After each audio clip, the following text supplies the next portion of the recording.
আমাদের শরীর যত দ্রুত ময়লা হয় তার চাইতে দ্রুত ময়লা হয় আমাদের ব্রেন। যে কি কোন ভাই, ব্রেন ময়লা হয়, হ্যাঁ। এবং ব্রেন যদি ময়লা হয় তখন হয় কি, ডিপ্রেশন হয়, অ্যাংজাইটি হয়, ঠিকভাবে ঘুম আসে না। তা ব্রেনটা পরিষ্কার করার জন্য প্রত্যেকদিন 5 বার গোসল করার চাইতে উপকারী জিনিস নামাজের ব্যবস্থা আল্লাহ করছে। তার মানে নামাজ এটা ব্রেন পরিষ্কারের একটা সেরা বুদ্ধি।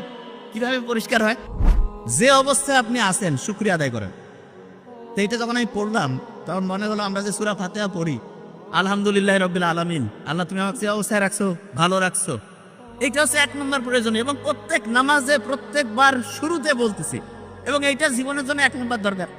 তার মানে নামাজ হচ্ছে আল্লাহর সাথে কানেকশন করার সেটা আমার নিজের ভালোর জন্য দরকার বেশি।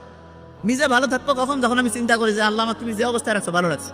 আর দ্বিতীয় কথাটা কি দরকার, সেটা হচ্ছে মানুষ দীর্ঘদিন ভালো থাকতে পারবে, মানুষের ব্রেন সুস্থ থাকবে, মানুষ হচ্ছে উন্নতির দিকে যাবে কখন?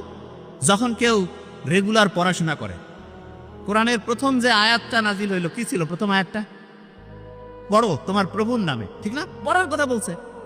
তা আল্লাহ কিন্তু নাজিল হওয়া প্রথম কথাটা পড়ার সাথে, কোরআনে আমরা যখন সূরা ফাতিহার প্রথম যে আয়াতটা দিয়ে নামাজ শুরু করে প্রত্যেক রাকাতে, সেটা কি ছিল? প্রথম রাকাতে প্রত্যেকবারে বলতেছি সেটা কি? সেটা হচ্ছে শুকরিয়া জানাচ্ছি আল্লাহর কাছে। তার মানে মানুষের জন্য যেটা সবচেয়ে প্রয়োজনীয় আল্লাহ কিন্তু সেট করে দিয়েছেন। এখন দেখেন, অনেকেই বলে না যে আমি পড়ি কিন্তু আমার পড়া খেয়াল থাকে না, আছে না? স্টুডেন্টের এই সমস্যাটা বেশি তো। আচ্ছা, ছেলেদের মধ্যে বলবেন ঈদের নামাজ কারা কারা পড়েন, একটু হাত উঁচু করেন তো।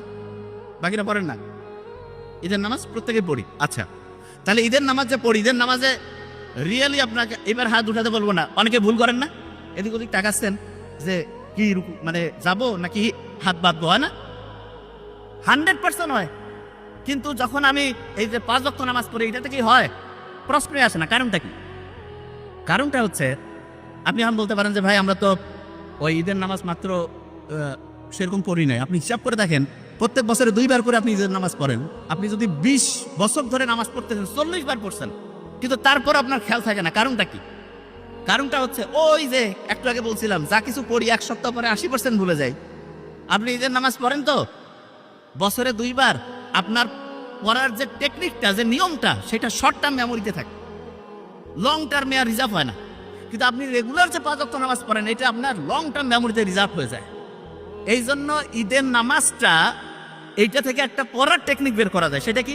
অনেক স্টুডেন্ট আছে বছরে একটা চ্যাপ্টার পড়লো, 6 মাস না ইয়ার, হঠাৎ করে বই থেকে প্রশ্ন করছে, জিজ্ঞাসা করছে, উত্তর দিতে পারতেছে না। কেন পারে না? কারণ পড়াটা শর্ট টার্ম থেকে হারাই গেছে। লং টার্মে যদি পড়াটা রিজার্ভ করতে চাই, তাহলে যেটা করতে হবে সেটা হচ্ছে ভুলে যাওয়ার আগে রিভিশন দিতে হবে। আমরা যে নামাজ পড়ি প্রত্যেক দিন 5 ওয়াক্ত নামাজ